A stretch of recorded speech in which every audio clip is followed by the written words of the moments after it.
नमस्कार दोस्तों, मैं हूँ राखी अग्रवाल और आज मैं एक और नया वीडियो आपके लिए लेकर आई हूँ जिसमें हम डिस्कशन करेंगे how children think and learn कि बच्चे किस प्रकार से सोचते और सीखते हैं, समझते हैं। ये यूपीटेट और सीटेट के लिए एक बहुत इंपॉर्टेंट टॉपिक है जो कि उसके सिलेबस में मेंशन है और इस पर यूपीटेट और सीटेट में प्रश्न पूछे जाते हैं कि बच्चों का जो थॉट प्रोसेस है वो किस प्रकार से चलता है, किस प्रकार से बच्चे लर्न करते हैं।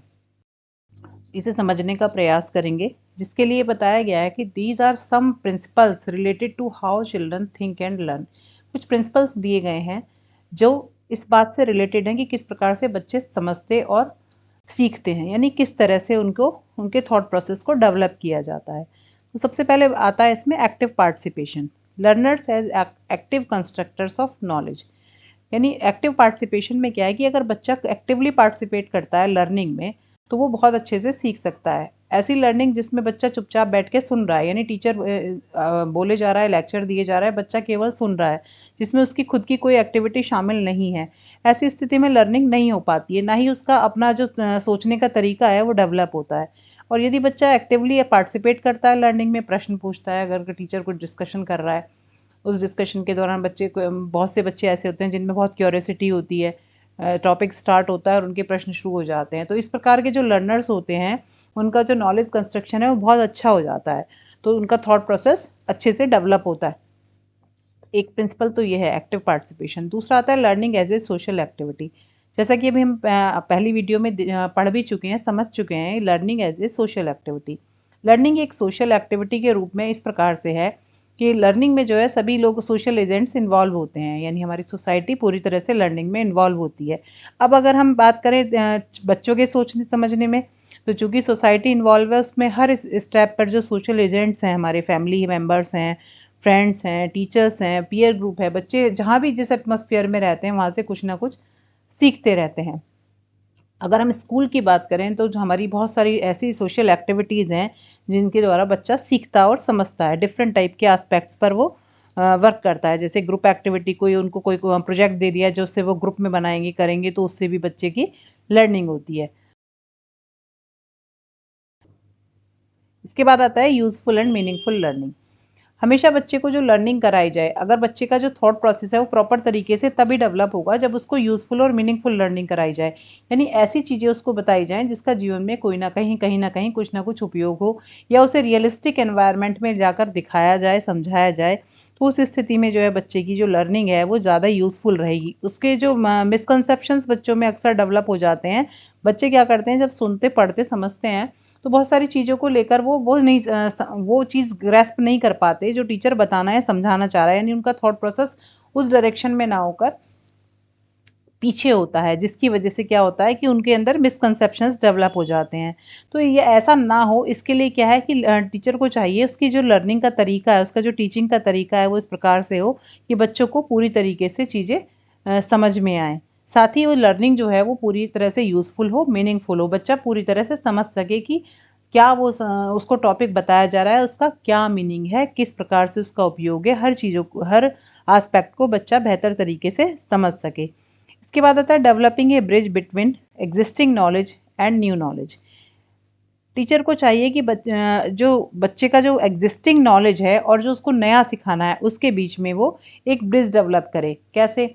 इसको इस तरह से कह सकते हैं कि बच्चे की जो एग्जिस्टिंग नॉलेज है, ऐसा भी हो सकता है कि उसमें जो उसने सीखा हुआ, समझा हुआ है, वो उसको वो टॉपिक से रिलेट ना कर पा रहा हो उसे, तो जो मिसकंसेप्शन उसने समझा है उसको दूर करे टीचर और नई नॉलेज की तरफ उसको लेकर जाए। यानी जो भी बच्चे ने एग्जिस्टिंग नॉलेज में, जो भी उसके पास पहले से नॉलेज है, यानी प्रायर नॉलेज है, अगर उसमें कहीं रिफाइनिंग की ज़रूरत है तो उसको रिफाइन करे, तब उसे नए कंसेप्ट की तरफ लेकर जाए, जिससे कि बच्चा नए कंसेप्ट से जुड़ सके, उसे समझ सके, रिलेशनशिप एस्टेब्लिश कर सके। इसके बाद आता है help learners to develop their own strategies to solve their problem. जितने भी हमारे लर्नर्स हैं, टीचर को चाहिए कि क्या करे, जितनी जो भी समस्याएं आती हैं, टीचिंग लर्निंग से संबंधित जो भी समस्याएं आती हैं या लाइफ में जितनी भी प्रॉब्लम्स व्यक्ति को फेस करनी होती हैं, वो आगे जाके भी करता है। और जब हम बात कर रहे हैं चूँकि लर्निंग में, तो टीचिंग लर्निंग प्रोसेस से संबंधित जो भी प्रॉब्लम्स आती हैं उनको सॉल्व करने के लिए बच्चे को पूरा मौका दिया जाए कि वो खुद की स्ट्रेटजी डेवलप करे। यानी उसको कोई प्रोजेक्ट दे दिया, किसी टाइप की कोई एक्टिविटी दे दी, कोई टॉपिक इस तरीके का दे दिया जिस पे उसे खुद वर्क करना है, कैसे करना है, क्या प्लानिंग करेगा, प्रोजेक्ट बनाना है, किस प्रकार बनाएगा, उसकी टीम में कौन मेंबर होगा, कौन क्या करेगा, वो सारी चीज़ें जो है वो पूरी स्ट्रेटजी वो खुद से कर पाए, डेवलप कर पाए, इस प्रोसेस पूरा एक्टिवली सीखे।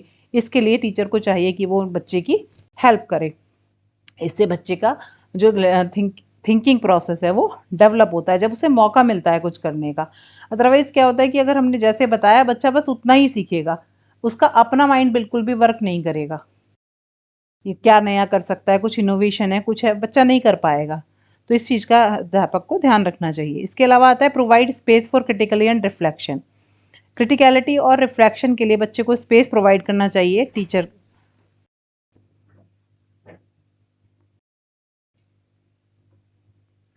Provide space for criticality and reflection. Reflection और क्रिटिकलिटी के लिए बच्चे को स्पेस प्रोवाइड करे, यानी बच्चे को ऐसा मौका दे जिससे कि बच्चा किसी भी टॉपिक पर अपने विचार प्रकट करने की उसमें एबिलिटी डेवलप हो। ऐसा तभी पॉसिबल है जब उसे मौका दिया जाएगा, उसे एक्टिवली पार्टिसिपेट करने के लिए कहा जाएगा, उसके जो प्रयास हैं उस पर उसे मोटिवेट किया जाएगा, अप्रिशिएट किया जाएगा, बार बार उसे मौका दिया जाएगा कि वो अपने विचारों को प्रस्तुत कर सके। सपोज़ कभी क्लास में कोई डिस्कशन के लिए कुछ ऐसा दे दिया, जैसे कि फॉर एग्जांपल डॉरी ले लेते हैं। अगर हम डॉरी की बात करते हैं तो डॉरी के ऊपर सब लोगों के अलग अलग विचार हैं। जितने लोगों से आप बात करेंगे उसके रीज़न सब अलग बताएंगे, क्या उसके सॉल्यूशंस हो सकते हैं, क्या बेस्ट किया जा सकता है। तो वो सब चीज़ें बच्चे की कैसे निकल के आएंगी, जब तक उसको सोचने के लिए या टास्क नहीं दिया जाएगा तब तक वो नहीं कर पाएगा। तो कोशिश की जाए कि बच्चों को अधिक से अधिक मौका दिया जाए। इसके बाद आता है help in reconstruction. Again reconstruction यानी बच्चे को नॉलेज तो है लेकिन वो रिकन्स्ट्रक्शन कैसे करे, कुछ नया उसमें कैसे जोड़े। तो आज की क्योंकि जो टीचिंग लर्निंग प्रोसेस है वो चाइल्ड सेंटर्ड है। चाइल्ड सेंटर्ड में यानी पूरी तरीके से बच्चा केंद्र है, बच्चे के अकॉर्डिंग ही उसको सिखाया जाना चाहिए, जिस तरह से उसका ब्रेन डेवलप हो रहा है उसी हिसाब से बच्चे की लर्निंग होनी चाहिए। तो इसी के लिए जो अप्रोचेज़ यूज़ की जाती हैं वो कंस्ट्रक्टिविज्म अप्रोचेज़ को यूज़ किया जाता है, जिससे कि बच्चे की नॉलेज का कंस्ट्रक्शन हो, ना कि वो रटा हुआ ज्ञान यानी रॉट लर्निंग ना करे चीज़ें, बल्कि क्या है कुछ नया इनोवेटिव करे। तो उसमें उसको हेल्प करनी चाहिए, नई नई चीज़ें उसके सामने, नया इस तरह का टीचिंग लर्निंग एनवायरनमेंट क्रिएट किया जाए जिसमें बच्चे को की नॉलेज को रिकंस्ट्रक्शन का मौका मिले।